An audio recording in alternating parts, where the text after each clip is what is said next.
when we turn over to Islam and we look at the origin story of creation and the incident that took place at the very beginning, you'll find that there is this conversation that takes place in between Allah subhanahu wa ta'ala, or God, right, and the devil. And God is he's deciding to appoint Adam as his successor, his representative, his caliph on the land. He demands and instructs the angels that they have to prostrate to Adam as soon as he blows into Adam of his spirit. Iblis, Satan, the devil, Lucifer, he refuses to prostrate. And so God asks him the most important question, which is, why did you not prostrate? Were you prideful, or were you from the Alin? Were you from the El Elyon? Were you from the Elohim? Are you from the ones that are the high ones?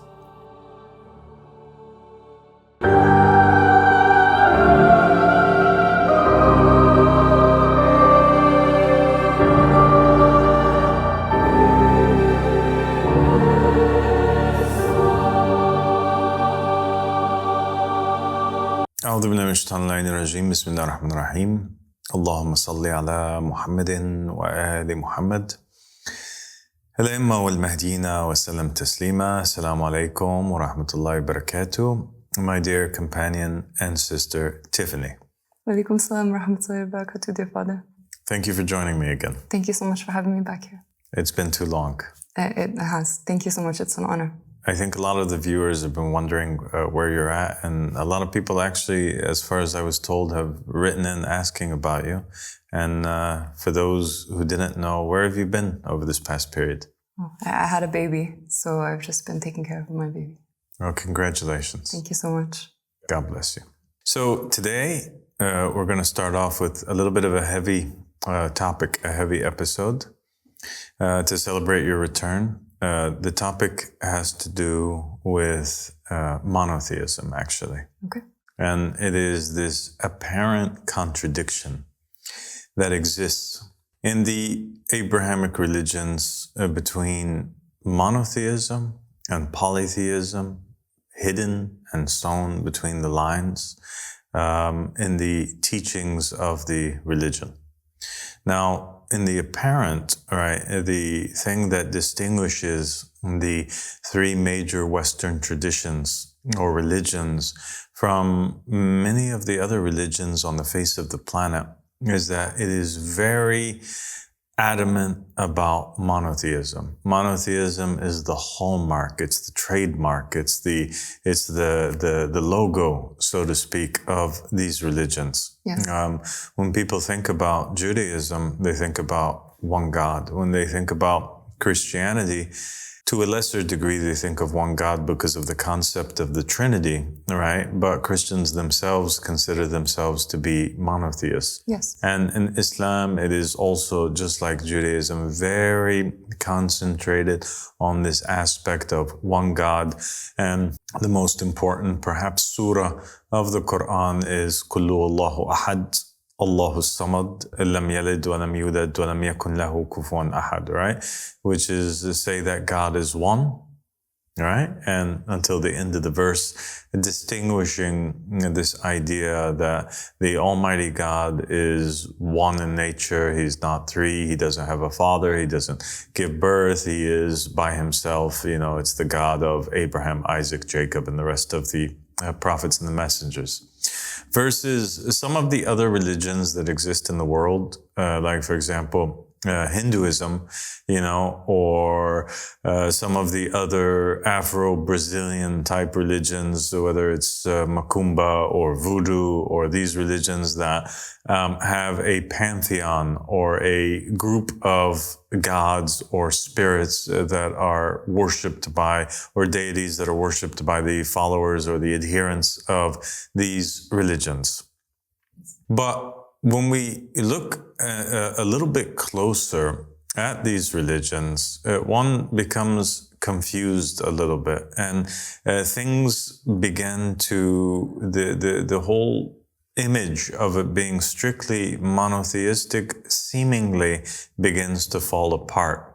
And more evidence emerges that perhaps these religions were not just only not founded upon monotheism, but they actually might not be monotheistic religions at all, even today.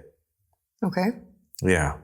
And so we'll go, for example, to the easiest example of them all, and that is one that is much spoken about. And that is the concept of there existing this word that's mentioned over 2,000 times in the Bible, which is the word Elohim. Elohim is a Hebrew word, and it basically, it's a plural word. It's not a singular word. And when they come to translate it in the Bible, they usually always translate it as God. But the word itself is a plural word. And the scholars of religion, when they look into the origin of the word, they find that it is a word that would mean the children of El, right? And so there's this God, and he is an ancient Canaanite God, and he has children. His children are called the Elohim, and he himself is called Father of the Gods. That's his title. And his name is El. Oh. And that's why you have these names that are in religion, or in Judaism, Christianity, and Islam, like Mikael, Michael, right? Jibrail, Gabriel, okay, right? yeah. So there's always this Il in the end, which is a reference to Il, who is the father of the Elohim. Wow.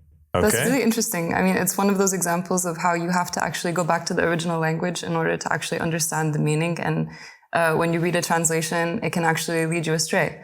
So if the word is translated as God, but it actually has this etymological meaning, then we wouldn't know that unless we look deeply into it. Yeah.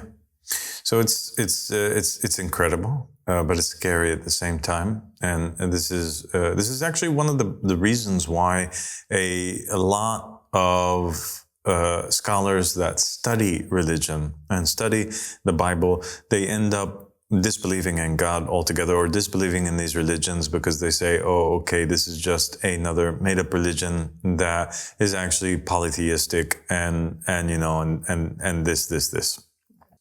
There are other sources which indicate, and they're actually religious sources in Judaism, ancient ones, and sources that are outside of Judaism that indicate, and the scholars have spoken about, and there's a lot that's written about this that people can research and look into. It's not the topic of the episode, so we'll just briefly go over it to mention, but this idea that Yahweh of the Old Testament used to have a consort or a wife, and that she was the co-God with him, a goddess. So there was two of them, the God Yahweh and his wife, and they were the object of worship in the very beginning. And then throughout time, they ended up with Judaism becoming more and more monotheistic in nature. They end up erasing the identity of the consort wife of Yahweh, and they focused more on the worship of Yahweh himself. And so now what we have is the religion of Judaism starting off, and its start is actually the start of also Christianity and the start of Islam, starting off with this concept that there was a God, but the God had a wife, and the God and his wife also had a bunch of children. Okay? Yeah. Now, follow me through on this. Okay. When we turn over to Islam, and we look at the origin story of creation and the incident that took place at the very beginning, also known as the story of Adam and Eve and them being banished from the garden, you'll find that there is this conversation that takes place between Allah subhanahu wa ta'ala, or God, right, and the devil. And God is he's deciding to appoint Adam as his successor, his representative, his caliph on the land. He demands and instructs the angels that they have to prostrate to Adam as soon as he blows into Adam of his spirit. So he's appointing Adam, he's making him a part of him, a representative of him. There's a connection between the two of them. Part of the spirit from God is going to be blown into Adam. And at this moment, all the angels are required to prostrate. Iblis, Satan, the devil, Lucifer, he refuses to prostrate. And so you have this scene where everybody prostrates, he's not prostrating. And so God asks him the most important question, which is, why did you not prostrate? Were you prideful, or were you from the Alin? Were you from the El Elyon? Were you from the Elohim? Are you from the ones that are the high ones? So now there's a reference in the Quran to a group of people who are the high ones, who are above the very command of God. That when God is commanding everybody, all of creation, including the angels, to prostrate down to Adam, there is this group of people that are high above, that are referred to as the high ones, that they are above the law, they are above the duty, above the command of God, and they're not obliged to listen to God. Wow. So God's asking Satan, what's up with you? Were you one of them? Are you one of them? Are you a part of that group? Or are you just prideful? You just think that you are? Or what's the deal? Wow. That's crazy. I mean, that's huge. That's a huge revelation for people who believe in all three of these religions, because there we have a clue that, as you said, the origin of these three religions, it might not be as monotheistic as we thought. Exactly. And then you have the theme, Tiffany, that is reoccurring throughout the Bible and throughout the Quran, where God is referring to himself in the plural. Yeah, I noticed that. Did we not bring down the rain? Did we not create? We're the ones that do this. We're the ones that spread out the land. We're the ones that bring death. We're the ones that bring life. We're the ones that cause things to grow. We're the ones that cause things to shrivel and die, etc. So it's always in the we. And when you ask the people of religion, why is it that God is referring to himself in the plural, they'll usually say that it's because of the greatness of God, how great God is, that he tends to refer to himself in the plural. And I don't know if that's such an acceptable answer in knowing everything that we know and what we just pointed out. That's fascinating. That's such a great mystery. I mean, the fact that he is referred to as plural in the Quran is something that is present also in the Old Testament, and let us make man in our image. And you find this plural aspect. And I was always wondering why. Why is it always we? Why is it us? What are we really talking about here? So then we go to the narrations of Muhammad and the family of Muhammad. And we really look into their sayings, their narrations, their supplications, to try to understand and see what is up with this. Can we find any sort of meaning for this? And we find something that's even weirder that takes place. Something that goes against our very instinct as Muslims, Christians, or Jews, right? Okay. Because remember, now we're coming into conflict with all of these ideas and stories in our head.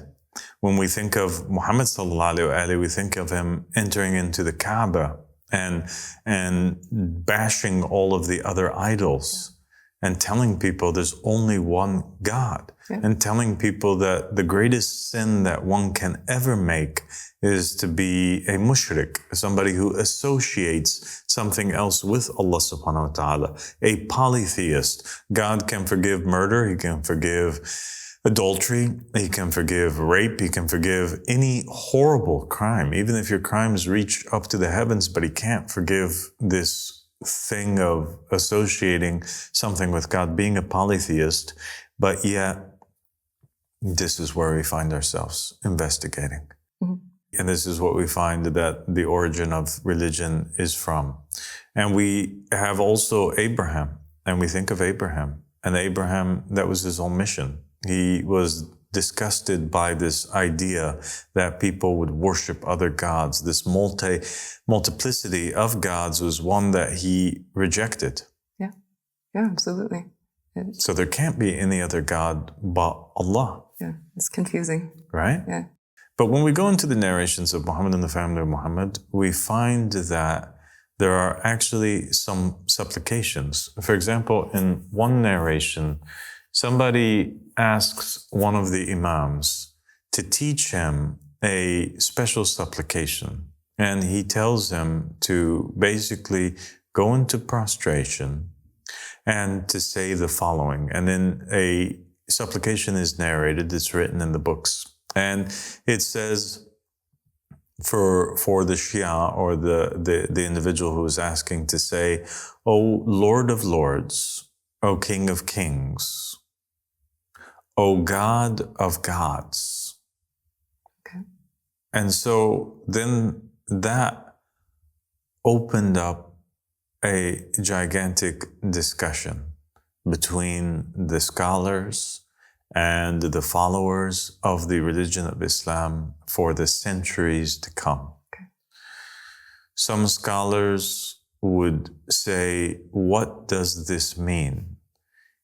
If Muhammad and the family of Muhammad are saying to say that God is the Lord of Lords, then that wouldn't be an appropriate thing to say unless there actually were other lords other than Allah subhanahu wa ta'ala. Right.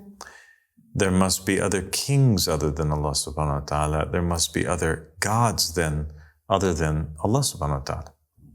And so they took each section of the dua and they began to discuss it. And they said, well, in terms of the kings, this could refer to earthly kings. So God is the king above all earthly kings. That we can accept, and that is not in contradiction with monotheism. Yeah. Lord of Lords, okay, well, in the Quran, Joseph refers to the Pharaoh that raised him, the father of Akhenaten, as being his Lord. Okay. He said, my Lord did good to me, all right? Yeah. So in that sense, if we're going to think of it that way, and if we're also going to use in the Arabic language the word Rabb to refer to Rabb al-Usra, and not just a God or the Lord of the family, all right? Instead of being a word that refers exclusively to God, or Rabb al-Amal, because these are words, right? In the dua, it says Rabb al-Arbab, which would translate to a Lord of Lords. But you also have in Arabic Rabb al-Amal, which refers to Lord of the work, which would mean what? Your boss, essentially, yes. right? In your work, the employer. You have Rabb al-Usra, which means the head of the family, right? Which refers to the father. So in the Arabic language, using the word Rabb would be okay then, because it is known and it's understood that it's not referring to God, but it's referring to somebody who is an authority figure, either in work or in the family or in some sort of social setting with other human beings, right? Yeah. Okay. Makes sense. Okay. So it makes sense. So being the Lord of Lords might mean just being like, he's the ultimate father. He's the ultimate boss. He's the ultimate authority out of all the people on the earth that have roles of authority. Yeah. But when we come to the word Ilah al-Aliha, the God of gods, this is a different story. You cannot find anybody in any earthly position at all that is referred to as an ilah or a God. You only have Allah, the God, right? Or al-ilah, the God, or ilah, God, to refer to the one God of Christianity, Judaism, and Islam, to refer to the Father up above, the God that sent the prophets and the messengers, etc. But in this supplication, it's saying that we should say the God of gods. So who are the gods that have above them a higher God or a higher being? This is the great mystery. I mean, that's a huge question. And this very unnerving supplication, if you think about it, because it calls into question all of these belief systems. Yeah, I would like to know the answer. Yeah, it does call into question all of these belief systems, and it's quite problematic, especially when the religion of Islam, on the one hand, was so offended and adamant about removing the title of God from somebody like Jesus Christ. So who could these gods be? You have to understand that in the religion of Islam, especially in Shia Islam, right? So let's leave Sunni Islam for a moment, because Sunni Islam is not like Shia Islam. In Shia Islam, it is more like Catholicism than it is the Protestant faith. There are saints, there are intercessors, there are beings that have reached high stations that serve as kind of doors between us and the ultimate God. And they have godlike power and authorities. And the beings that are at the highest station in Shia Islam that have wilaya takwiniya, or the authority over the universe according to the traditions, they have superior knowledge, they have the ability to say to a thing, be and it is. They have this kind of ultimate control, is Muhammad and the family of Muhammad, is specifically the Ahl Kisa, or the people of the cloak, or the people of the cloak, and the 9 individuals that come after Imam al-Hussein alayhi salam, that make the 14 infallibles in total, which is Muhammad, Fatima, and the 12 Imams, right? Yes. These individuals have specifically stated in narrations from the Ahl Bayt alayhi salam, say about us whatever it is that you want to say, but make us creatures, make us creations. Don't exaggerate in your speech about us. And these specific individuals are stated in the narrations to be the closest beings to Allah subhanahu wa ta'ala. There is nobody else that could be referred to as gods except for them, right? Because there's nobody that's actually higher than them except for the one and only God. That much is very clear in the narrations. For example, you have one narration where the Prophet Muhammad says to Imam Ali that nobody knows God except for me and you, Ali. And nobody knows me except for you and God, and nobody knows you except for me and God. And so you have it basically like crunched in or limited to these individuals as candidates for who would be referred to as gods. Yeah. So we went to some of the other mystical texts that are in Islam, and we found something quite interesting. We found the book al-Kitab, which is a very Gnostic, Ismaili sourced, right, text, although not limited to the Ismaili sect. And it contains in there a series of mystical conversations that take place between the 5th Imam, Imam Muhammad al-Baqir alayhi salam, al-Baqir, which is the revealer of knowledge, and he was the 5th out of the 12 Imams, and between one of his closest companions, and that was Jabir al-Jafi, right? And in that conversation that's taking place in Kitab, which is stated that it has to be extremely safeguarded, that this type of knowledge is not to be given to the common people, at least at that time, that this type of knowledge is not going to be understood by them, and that it's extremely dangerous, right?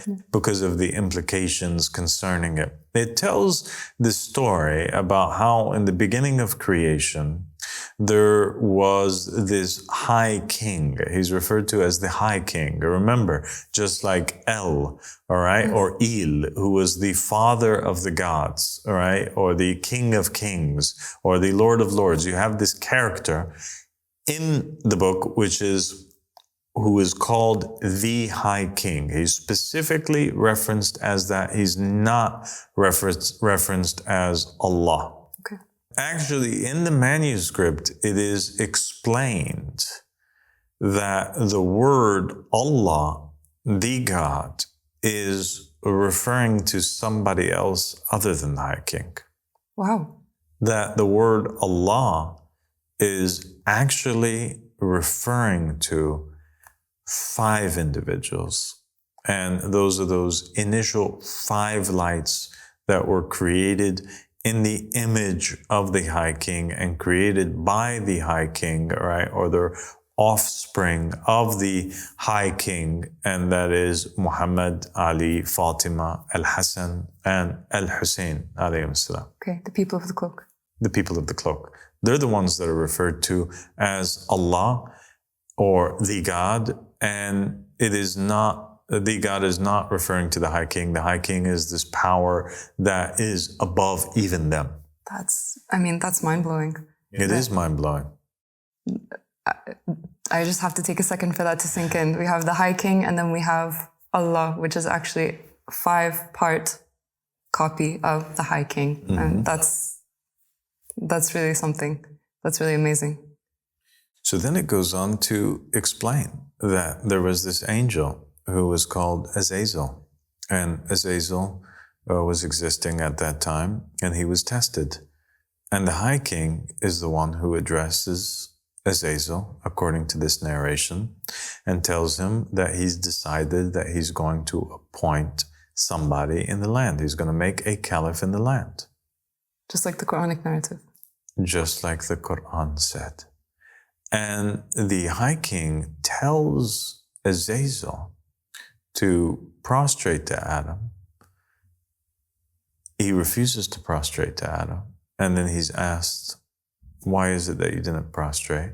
And so the group that it would concern, that are the high ones, that are exempt from this act of prostration, that Iblis was forced to be a part of, or to be a part of this test, those high ones, or the Ailin that are referred to, are referring to Allah, which is Muhammad, Ali, Fatima, Al-Hassan, and Al-Hussein.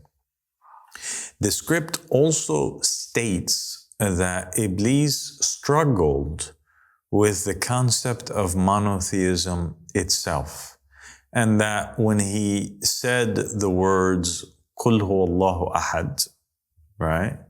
He was referring to that these words were the words of Iblis. So when the implication in the narration is that God tells him to prostrate to Adam, he refuses to, and he says, say God is one, right? So he's trying to say, well, I'm not going to be a polytheist. This is not my God. I only prostrate to God. But when he said, Qul huwa Allahu ahad, what was meant by Allah, or say that God or Allah is one, he was referring to the unity of those 5 lights, which are Muhammad, Ali, Fatima, Al-Hassan, and Al-Hussein. But he himself, inside of himself, still had doubts concerning that, was not so convinced about that, but that the statement, Kullu Allahu ahad, the word Allah, was a reference to those 5 lights that were initially one light, that was the creation of the being that was called the High King in the manuscript Kitab. That's fascinating. And that adds a whole new layer into the story of Iblis and what he struggled with. And there was always this question of how can somebody who had reached such a high station then doubt in God? And it wasn't just about Adam, but it was also about Allah. Wow. So now when we take what's written in the manuscript and we match it with everything else that we've spoken about, it's all going together. It's all clicking now, like a puzzle that the pieces begin to come together. yes, you have this ultimate God. Yes, you have this Father God that's above. And the Father God, or the High King, is the King of Kings. He's the Lord of Lords. He's the God of gods. There are other divine beings or lords or kings or gods that are exempted from worshiping or submitting themselves to Adam. And those ones are high ones. They're high above the law. They are the A'alin. They are Muhammad and the family of Muhammad. They are a group of beings that came in the very beginning that are gods over creation, but they're not the ultimate God, and they still are created. Okay, so now everything's beginning to click together, and the plurality that existed in the Quran and in the Bible, it's no longer an issue, especially when we look at some other narrations that indicate and explain the plurality in the Quran when it says that verily we're the ones who bring down the remembrance, verily we're the ones who do such and such, as being a God and Muhammad and the family of Muhammad. Yes. So now the entire thing makes sense and it clicks, and Muhammad and the family of Muhammad have this title, and the title is that of being gods. Wow. But they're still not the ultimate God. Yes. And it's a secret, because if Muhammad had come at the time that he came and he bashes down all of the idols of the different tribes and the different peoples, and he tells them that they have to worship his God, the high God, that would be one thing, and that's already a difficult task. But imagine him trying to explain to them that he also is a sub-God or a lower God or a created God. They would never have understood it. And so it became this safeguarded secret that was passed down from one individual to another. And it was something that was shared between the imams and their companions, right? And their close companions. And when we actually look into the history of the imams with their companions, we will find that with almost every single imam, there takes place these fitnas, all right, where there are individuals, according to the narrations, that end up pointing out the divinity of the imam, right, saying that this imam is God, and the imam ends up rejecting this claim or cursing them in public, or there's an act of taqiyya that takes place at the time. And you have people like Abu al-Khattab, for example, that ended up declaring the divinity of Imam Al-Sadiq alayhi salam, and then he led a group of people, and they were all killed and crucified as they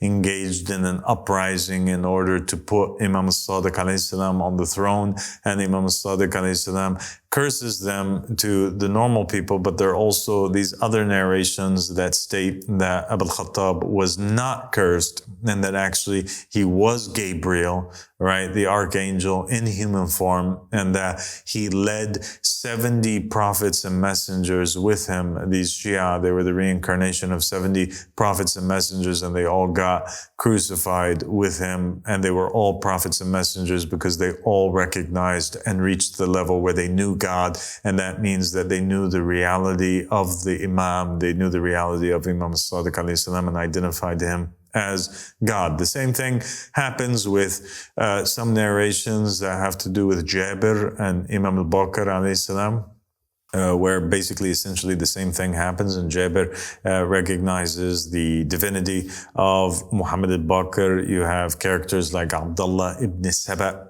in Islam that was burnt and cursed and remains to be a vilified character because he recognized the divinity of Imam Ali ibn Abi Talib alayhi salam, and Imam Ali alayhi salam rejected it. And so the Muslims became broken down into these different groups. A group of Muslims ended up becoming what they would call ghulatis or exaggerators, people that ended up worshiping the imams exactly as the Christians worship Jesus, identifying this imam, usually especially Imam Ali alayhi salam, as being the ultimate God, and that the other imams are other embodiments of Imam Ali alayhi salam, and that they worship him and they claim that the worship of Imam Ali alayhi salam is the final destination, and that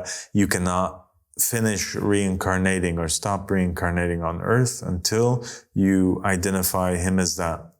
You have other Muslims that say that this is complete shirk against Islam, against everything that the Prophet Muhammad taught, that the Prophet Muhammad sallallahu alaihi wasallam said in narrations that I would tell you about the traits of Imam Ali alayhi salam and speak about them if I wasn't afraid that you would worship him. So he was afraid that the people would worship Imam Ali as they worship Jesus, thereby leading the Muslims once again into polytheism and going astray. And so you have this confusion that occurs between the ghulat, or the exaggerators, and the shortcomers, or the muqassirin in the narrations that recognize that the imam is the imam, but they fall short of giving the imam all the props or all the recognition that he deserves, or being able to give him his rights by properly recognizing and identifying his full nature. Okay. All right? Yeah. It makes sense. I mean, it all fits together, and it explains all of these strange instances in the history of Islam where groups split apart and, worshipped one of the infallibles. It makes sense. And then you have strange narrations, mystical ones that appear in manuscripts, and people often, not so often because they're very hard. A lot of these manuscripts, they still have not been translated into other languages, but they exist out there. And some of these manuscripts, they're very basically guarded. They're still held tight by groups of Asian people or Shia that live in particular countries, that they don't really, take these books and print them. They're handwritten and preserved from the one generation to another, and they're secrets that are given and passed on from, adherent to adherent. And so every now and then you'll find certain people that will post on the internet, or they'll share narrations that they have found from a particular manuscript or that they've copied on. And you'll find narrations, the likes of, for example, this narration that you have of Jabir al-Jafi. And it says that one day he was walking by and he saw this man. He looked like an Arab Bedouin who was standing at a distance. And he was at the grave of Imam al-Hussein alayhi salam. All of a sudden, as he was looking at him, a comet flies by, and the implication is that the comet took him and went. Okay. And then Jabir thought that it was a quite disturbing scene. He'd never seen anything like that. And so he goes back to Imam al-Baqir alayhi salam, and he asks him about this individual. And the Imam says that that individual was the God of the 8th universe. He was the God of the 8th universe, and he had come here to visit Al-Hussein alayhi salam, or visit the grave of Imam al-Hussein alayhi salam. So that narration opens up a whole other can of worms, so to speak. And you have now this concept that there are other gods, even other than Muhammad and the family of Muhammad. And that the word God is associated with the having his own universe that he controls. Wow. Right? Because here's a God that was visiting Imam al-Hussein in that universe that they were in, right? Our universe, but he actually came from the 8th universe to this universe to make a ziyarah. So actually he's under the God, right, or gods of our universe, which are Muhammad and the family of Muhammad. And he was coming to pay his respect, but he also is the God that's worshipped and in charge of his own universe in another place. I mean, that's really shocking. That's really shocking.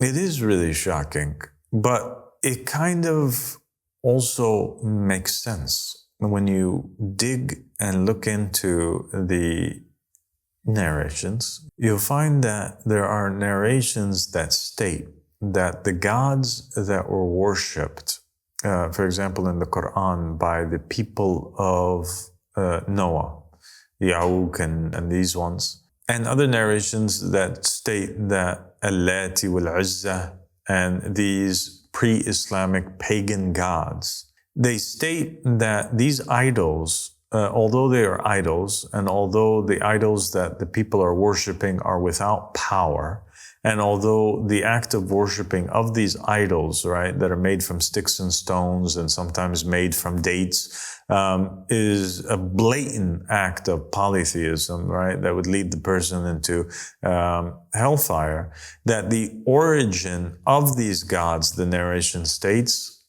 come from real individuals that existed in the time of Noah, or in the time before the Prophet Muhammad sallallahu alaihi wasallam, and that they were righteous individuals who were good companions that did good things for their people, and after the passing of the Prophet, and they were saints, so to speak, and some of them performed miracles, and then after their death, the people wanted to honor them, and so they built statues of them, yes, so that the people would remember them. And then after several generations of people coming to visit the statues to honor them, the stories became embellished to the point that they were raised up to the rank of gods, and they were worshipped as the God, other than or in association with, at an equal rank of the God or the High King, the God of gods, or the King of kings. And that's important. Why? Because that means that these gods, they have an origin. So Odin would have been a righteous man, a prophet, right? He wouldn't just be a Norse god, right? The same thing with Thor. The same thing you find with Osiris, that the narrations identify, many scholars identify Osiris as Idris of Islam, or Enoch, right? Yes. And you have the same thing for Zeus, or some of these other gods that existed. Their origin was actually unknown prophets and messengers or saints, individuals that were close to God, but they also were hujjas, or proofs over their people. And later on, people ended up raising them to the rank as being the ultimate God. Yeah. So they could have been raised to be at the rank of the ultimate God, or perhaps something else happened. And this is the proposition of the proposal that's kind of, or the theory that's hidden beneath the lines that exists, the thing that somebody has to really put on their eyeglasses and kind of contemplate over. Okay. Because you have these narrations that state, for example, one narration states that God says, obey me, he says to his servant, my servant, obey me and you'll be like me. I say to a thing, be and it is. I'll make you say to a thing, be and it shall be. Yeah. Another narration says that God says to his servant, love me, and I will make you like me. And there's nothing like me. Well, that's odd. Because everything that is created has a likeness. Everything that is created has a likeness, right? Yeah. Everything that's a creature has a likeness. I mean, we are like the other people. The animals are like other animals. human beings are like the animals in the sense that they eat and they drink and they have bodies and they have hands like monkeys or whatever. So everything is similar to something. The only thing that is above being similar to something is a God. Yeah. Right? Yeah. Is God. Yeah. God is above all of his subjects, all of his creatures. God is above the entire universe of creation. Yeah. So perhaps what is meant in the narration, I mean, it's the only really apparent meaning to it, is that God is saying, love me, obey me, and I will make you like me. If you obey me and love me enough and follow in my footsteps, one day I will take you and I will give you your own universe, and you will be the God of that universe. You will be like me. You will say to a thing, be and it is. Whoa. Oh my gosh. Wow. I mean, that's a meaning to that narration that would have never crossed my mind. So now you have what? Now you have the journey of the seeker, the student, the disciple, the believer, the Shia, going from one where he has to find his Lord, recognize his Lord, emulate his Lord, be a good slave to his Lord, all because his Lord wants to free him at some point and make him like him and grant him, as now an adult, a fully developed spiritual being. He will give him the next stage, right? The next thing. He will give him what he gave himself: kingship, authority, lordship, godhood over a particular universe, and a universe which is probably of his own construct and of his own creation. That's why we have narrations, and even Imam Ahmed al-Hassan alayhi salam, he spoke about how Muhammad and the family of Muhammad, there are worlds that are out there that they are, or some of the prophets and the messengers are, rulers over, or universes or worlds or planets that they created, or creatures or creations that they created. And I kind of left some of this in the book, The Goal of the Wise. People can read about it. And yeah, so it's an interesting secret that's hidden in there, and that ultimately, as Imam Ahmed al-Hassan taught in the book of monotheism, and as he said to me directly, he said that the thing about it is, though, that all of the Ahl al-Bayt alayhim salam, whether it's Muhammad, Ali, Fatima, al-Hassan, al-Hussein, whether it's the God of the eighth universe, whether it's somebody who reaches the rank of godhood as explained in the book of monotheism that's written by Imam Ahmed al-Hassan, all of these individuals, they still have a God that is over them. They still have a creator that's over them. And that in the end of the day, even though there does exist many quote unquote gods, in reality, there is only one true God, the High King, the ultimate God, the one who is referred to as Huwa, the one who's referred to as He, the one who nobody knows Him and there's nothing that's like Him, and that created Allah subhanahu wa ta'ala, or the perfect representative, or the perfect reflection of Him in the world of creation, in order that He may be known by proxy, and that as you grow in knowing of God, there has to come a point where you go from, being the ultimate generous person, the ultimate, benevolent person, to the ultimate creator. and the ultimate one who sees and hears. And to carry out some of these functions, to be the creator and reflect that name from God, you have to be delegated the universe or act in a simulation or in a physical reality as God acts over all creatures, because that's the whole next level of understanding and coming close to and knowing how God is, because now you're actually fulfilling the role of God amongst creatures, and you're able to know his wisdom even more so and be closer to him than even before. That's fascinating. I think that this is such a deep topic, and I really understand why monotheism throughout time has been simplified and simplified, because it's actually such a vast topic, and in order to really understand it, you have to understand the true meaning of it. And the intellect of the people was not always, ready to receive that information.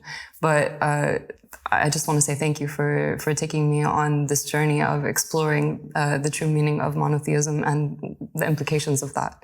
And I just really appreciate everything that you've taught me today. Oh, God bless you, Tiffany. And I appreciate you being here on this episode with me and coming back after your birth. And I appreciate all the other episodes. And I think everybody's missed you. And we look forward to having you in many more episodes to come. And congratulations on the birth of your beautiful baby girl, Genesis. Thank you so much, Father. God bless you. Assalamu alaikum. Alaikum salam. Wow. I feel like my mind has been opened in so many ways by today's episode, and I hope that you learned as much as I did. And it makes sense, when you think about it. The narrations state that God created the creation so that they may know him. And the only way that you can truly know something is if you become like that thing, if you dissolve into that thing. And there are many examples. I mean, a practical example that we can think about is like a child. A child cannot understand their parents until they themselves become parents, and then they walk in their shoes, and then they can truly understand. And it is no different with God. There's just so much to think about from today's episode. I feel like I'm one step closer to understanding truly what monotheism is. And I hope that you will continue to join us on this journey, on this channel, and continue to learn with us. Thank you so much for tuning in today. If you're not already subscribed to our channel, make sure that you click the subscribe button so that you can get notifications about new videos, and make sure that you tune in to the community posts, because if you don't already know, the Qaim Al-Sadiq is writing those posts himself. And make sure that you subscribe to our membership-only platform, because there's exclusive content only for members of the channel. And make sure that you continue this journey with us.